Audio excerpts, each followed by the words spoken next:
নমস্কার, কেমন আছেন সবাই? বিচ্ছুত নতুন আরেকটি ব্লগে সবাইকে অনেক অনেক ওয়েলকাম। আশা করছি সবাই খুব খুব ভালো আছেন।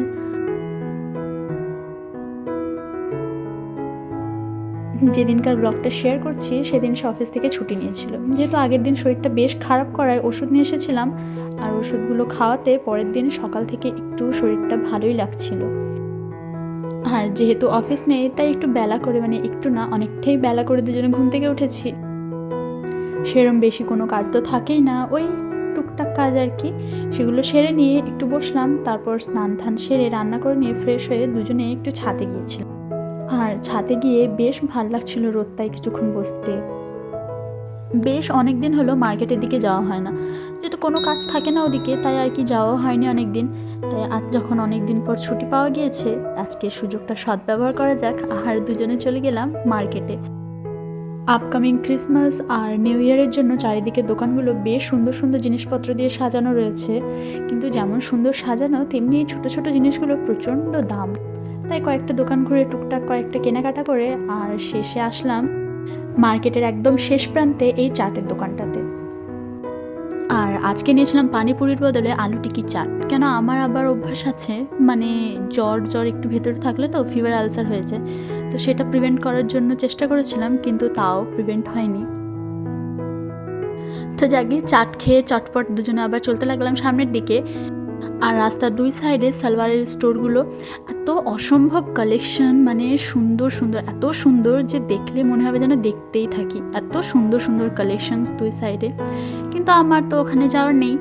আর তারপর আমরা গিয়েছিলাম একটু উল কাটার দোকানে, মানে ক্রোশিয়ে নেওয়ার ছিল। আর তারপর ওখান থেকে বেরিয়ে ঢুকলাম এই দোকানটাতে, একটু পুজোর জন্য ফুলমালা নেওয়ার ছিল। কি সুন্দর সুন্দর লাড্ডু গোপাল, রাধারানী সবাই সাজানো হয়ে বসে রয়েছে, মানে সবাইকে সুন্দর করে সাজিয়ে বসিয়ে রেখেছে। আর সাথে রয়েছে তাদের জন্য এই প্লেটগুলো, তো কিউট কিউট ছোট ছোট। আর তারপর আমাদের টুকটাক জিনিসপত্র কেনাকাটা শেষ, আর দুজনে আবার চলতে লাগলাম অটো স্ট্যান্ডের দিকে। তারপরে যে পৌঁছলাম বাড়ি, আর টুকটাক যে কয়েকটা জিনিস নিয়েছিলাম সেগুলো। আর হ্যাঁ, আমি আবার একটা কার্ডিগানও নিয়েছিলাম, যেটা যদিও বা দোকানে আর দেখানো হয়নি। তো জাগে আবার বসাতে হবে রান্না। এই ঘুরে টুরে এসে রান্না করতে আর যদিও ইচ্ছে করছিল না, কিন্তু কি করব, করতে তো হবেই। তাই আর কি ভাবলাম ঝটপট খিচুড়ি বানিয়ে ফেলি। 1 পট খিচুড়ি, ইনস্ট্যান্ট আর ইজি। তাই আর কি একটু গোটা গরম মশলা তেলের মধ্যে ফোড়ন দিয়ে, আর যেই কিছু রকমের সবজি ছিল সব সবজিগুলোকে বসে বসে কেটেছি। আর আলুটা কাটতে এত ভালো লাগছিল না, যার জন্য একটু বেশি কেটে ফেলেছি। আর এই খাওয়া দাওয়ার দিক থেকে দুজনের মধ্যে আমি একটু বেশি খিটখিটে, মানে ওই যে ঠিকঠাক হয়েছে চলে যাবে এরকমটা ঠিক আমার পোষায় না। না ভালো স্বাদটা যদি ঠিকঠাক না হয়, মানে যদি মুখে লাগার মতো না হয়, আমি আবার সেই জিনিসগুলো খেতে পারি না। সে যদি আমি নিজেই বানাই আর যে কেউ বানাক। আর আমার এই অভ্যাসটার কারণে আমি আবার অনেককে বিব্রতও করেছি, কারণ কারোর মুখের সামনে বলেই দিয়েছি যে এটা ভালো লাগেনি খেতে, আমি খাবো না। আর সবসময় তো এই জিনিসটা যদিও বা ঠিক না, আমি নিজেও জানি, কিন্তু তাও আর কি সবসময় আর কি মুখটা ঠিক থাকে না, কখনো কখনো বলে ফেলি। যাকে একটা জিনিস দেখাই, আমি তো ওদিকে রান্না করছি আর ইনি এদিকে একদম সিল্ড হয়ে ফোন ঘাঁটছে।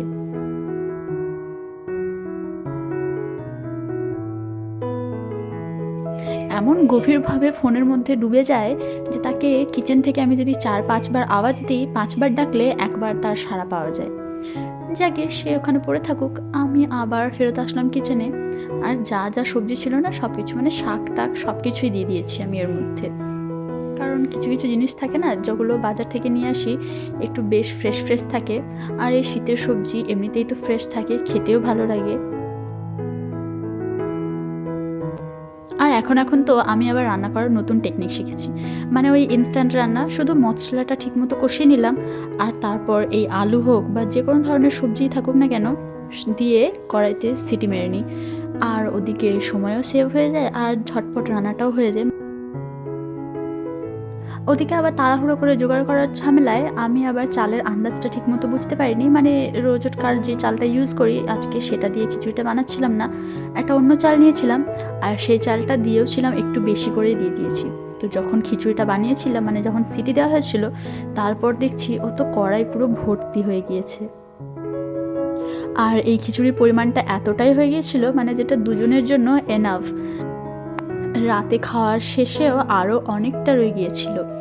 তো তো খিচুড়িটা তো এখানে কমপ্লিট হয়ে গিয়েছে। ওপর থেকে টুইস্টের জন্য শুধু দিয়েছিলাম ভাজা মশলাটা, যেটা দিলে আরও স্বাদটা বেড়ে যায়।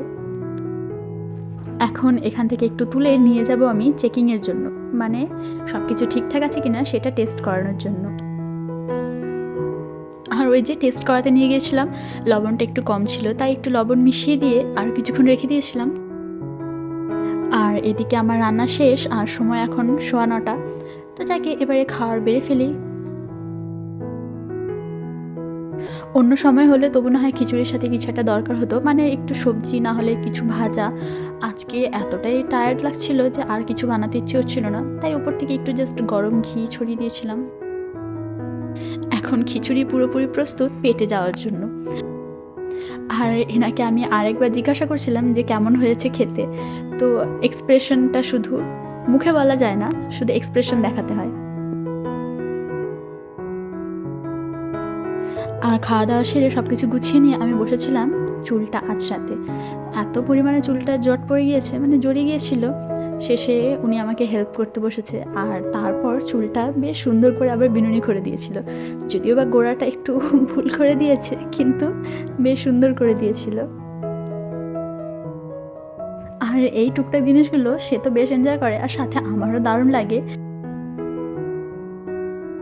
আর এই যে বিনুনি করতে করতে বেশ অনেক গল্প শোনাচ্ছিল আমাকে, তো সেটা না হয় পরে একদিন বিনুনি আর গল্প অন্য একটা ভিডিওতে শেয়ার করব। তো আজ আসি, দেখা হবে নতুন আরেকটি ভিডিওতে। সবাই খুব ভালো থাকবেন, সুস্থ থাকবেন। ভিডিওটি ভালো লাগলে লাইক করবেন, চ্যানেলটা সাবস্ক্রাইব করবেন, আর দেখা হবে নতুন আরেকটি ভিডিওতে। Till then, bye by.